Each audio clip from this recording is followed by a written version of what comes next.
Olá, amigos da Ampulheta da História! Inscrevam-se no canal, clique no like e aperte o sininho para receber novas notificações. Rodando a vinheta.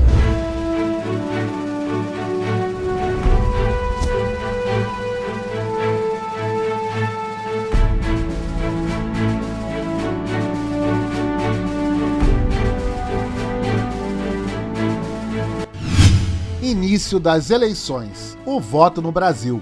Lendas mencionam que os primeiros eleitores da humanidade foram os druidas e sacerdotes em escolhas de chefes tribais políticos. Lendas estas hindus e celtas. Século V a.C., 20% dos cidadãos masculinos eram eleitores. Romanos criaram a urna eleitoral em 139 a.C. para serem depositados os votos, diminuindo o constrangimento da escolha pública. Fora motivo de lutas e discussões por muito tempo. Período das trevas, Idade Média e Renascença, votações, decisões eram conchavos. Para se ter uma ideia, no Sacro Império Romano, o rei seria eleito por pequeno grupo, religiosos e nobres. O rei Carlos V, em 1519, ganhou o trono por 7 votos, 7 eleitores, vencendo seu adversário. A democracia é adormecida na Europa até o fim do século XIX. Como afirma Michael Crock, historiador inglês, uma excelente dica de leitura do mesmo historiador é sua obra Eleições na Revolução Francesa. Vale muito conferir. Mesmo sendo jovem nossa democracia, no Brasil as eleições surgem na época da colônia. O Brasil era parte da América Portuguesa. A primeira eleição aconteceu em 1532, na vila de São Vicente, em São Paulo. Seu conselho municipal à época, 32 anos após o desembarque de Pedro Álvares Cabral. Convocada por Martim Afonso de Souza para eleger um conselho administrativo para a vila, no dia 23 de janeiro de 1532, em uma votação indireta, faz tempo, hein? Escolheram 6 representantes. Os mesmos escolheram os oficiais do conselho para ocupar os cargos municipais. Futuros administradores da Vila São Vicente, realizadas de 3 em 3 anos. Autoridades do reino não poderiam participar, evitando assim a intimidação. Porém, eram por determinação das ordens do reino, leis dos reis portugueses. A legislação portuguesa, o livro das ordenações. Só os chamados homens bons neste período poderiam votar. Homens bons eram brancos, negociantes, estes que fossem importantes para a coroa portuguesa, boa renda, católicos e livres, uma forma de voto indireto, registrado por inúmeras fraudes. Os presentes votantes escolhiam seus eleitores na igreja da Vila de São Vicente, selecionando alguns nomes. Ao terminar as escolhas, elegendo-se por sorteios. As vagas, cargos eram para juízes, procuradores, vereadores, votação nada confiável. Negros, judeus, índios não votavam. Em 1821, o voto deixa de acontecer apenas em âmbito municipal,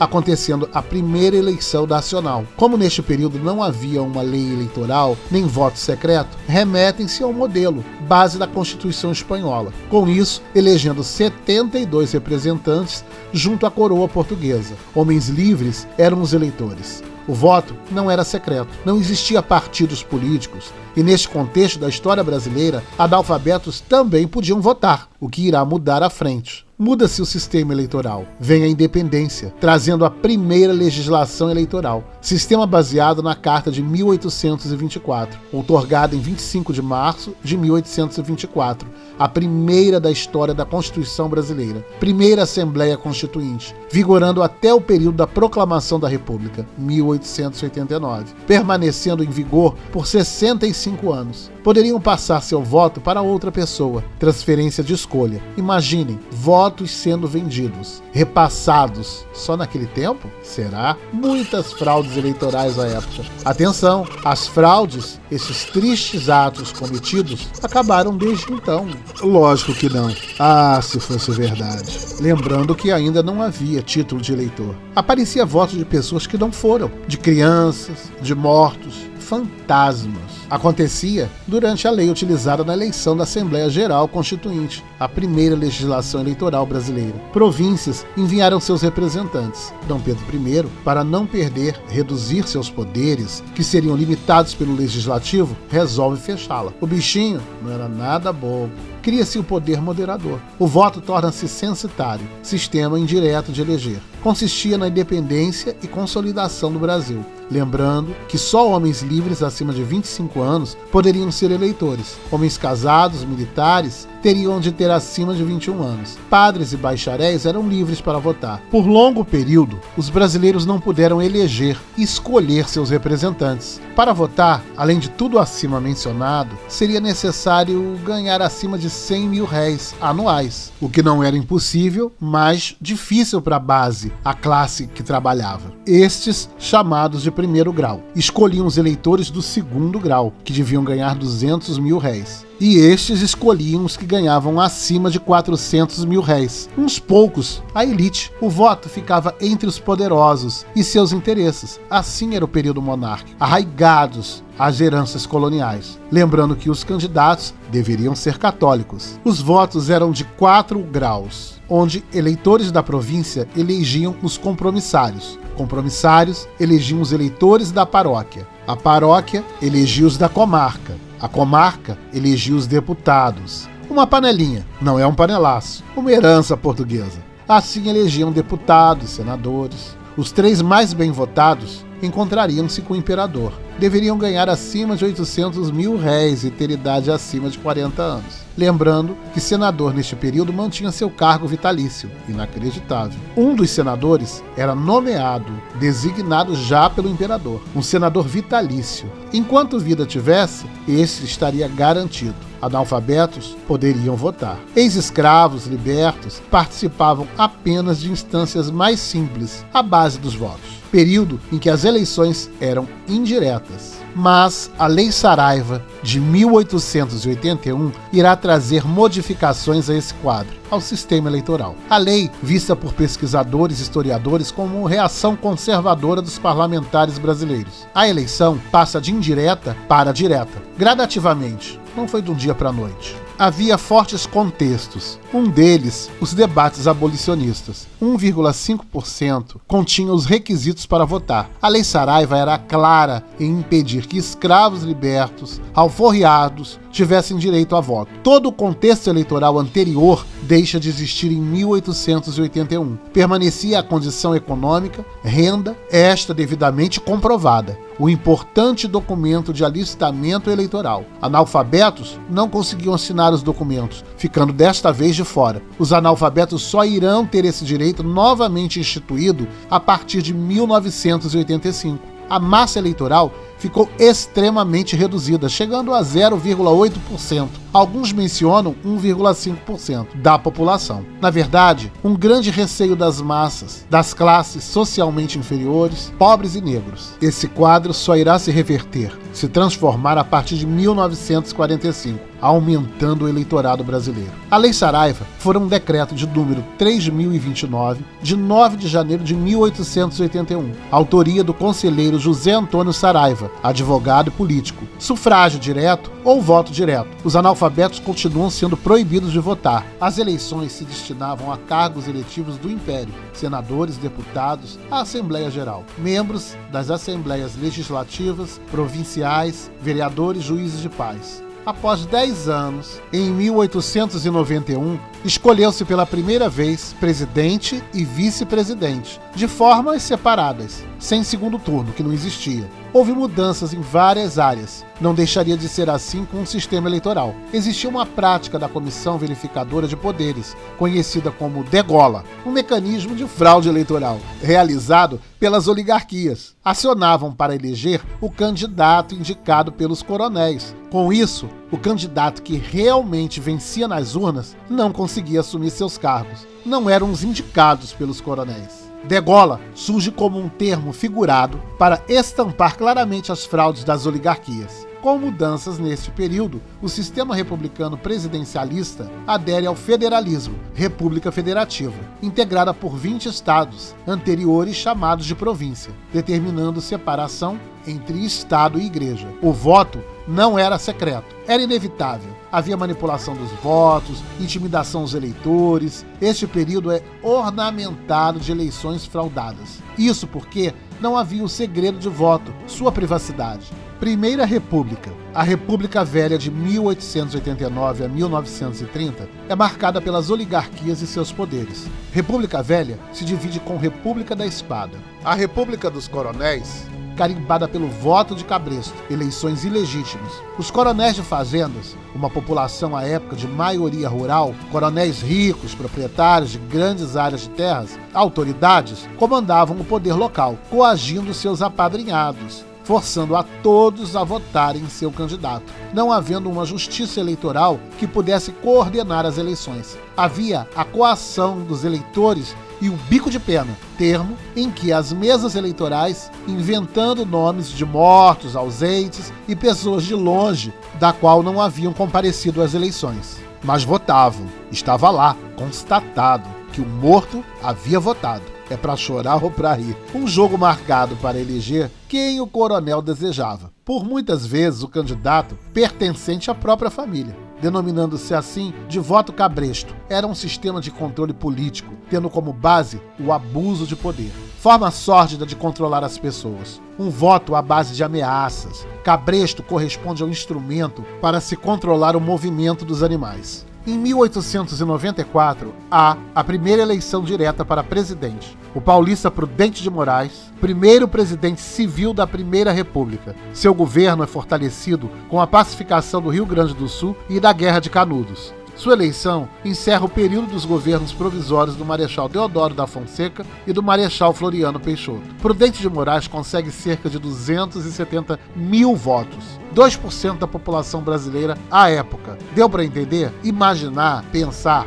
A Quarta República, conhecida como populista, ou de República de 46, período democrático, com a posse de Eurico Gaspar Dutra. O aumento do eleitorado brasileiro no século XX. Foram os presidentes desta Quarta República, Eurico Gaspar Dutra, Getúlio Vargas, fora presidente por quase 20 anos, 15 anos ininterruptos, de 1930 até 1945. No segundo período, eleito por voto direto, por mais 3 anos e meio, momentos em que o país passou por muitas transformações econômicas, políticas e sociais. Cria-se o Tribunal Superior Eleitoral e dos Tribunais Regionais Eleitorais, tornando-se as eleições mais transparentes, cristalinas. No golpe de Estado de 10 de novembro de 1937, instaura o Estado Novo, um regime ditatorial de Vargas, em seu pronunciamento na rádio enviando um manifesto à nação brasileira. Reajustar o organismo político às necessidades econômicas do país. Vargas suspende as eleições. A maior vivência democrática será realizada no Brasil em 1945. Mulheres puderam votar, constando no sufrágio universal o voto feminino estabelecido.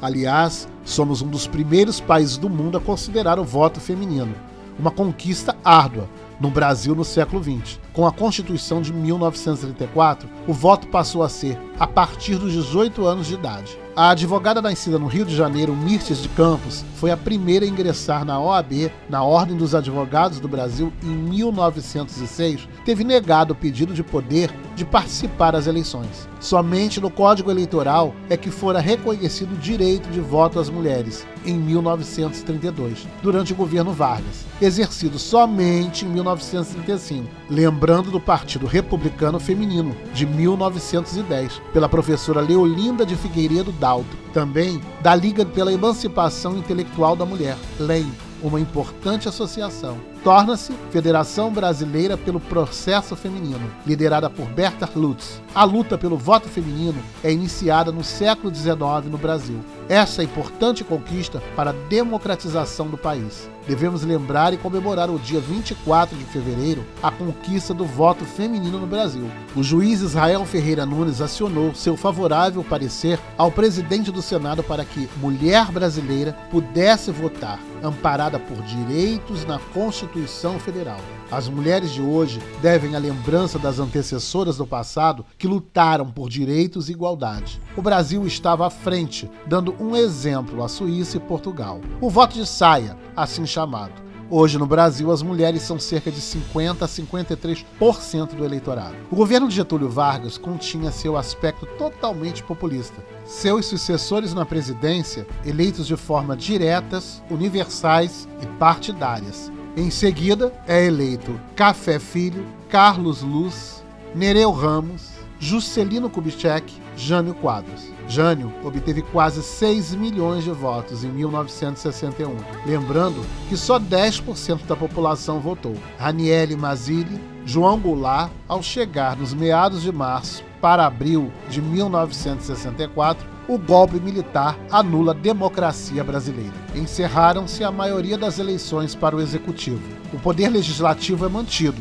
As eleições não serão multipartidárias. 2 momentos pesados e críticos foram vividos no Brasil. 2 ditaduras cercearam o exercício da democracia. No período do Estado Novo por Getúlio Vargas e no período da ditadura militar. Em 2 de abril de 1964, o presidente do Senado declara vagas a presidência e a vice-presidência da República. O golpe civil militar marca um novo início da ditadura no Brasil, a 5ª República Brasileira. As eleições tornam-se indiretas para a presidência, realizada esta pelo Congresso Nacional, não havendo a participação da população, só para a escolha do Congresso. Quando o povo não participa da escolha de seus candidatos políticos, é chamado de eleição indireta. O controle dos militares ao Congresso se dava pela existência de apenas 2 partidos. Foram 5 presidentes durante 21 anos. Humberto Castelo Branco, Arthur Costa e Silva, Emílio Médici, Ernesto Geisel e João Figueiredo. Deixo anexo um portal muito interessante para suas pesquisas.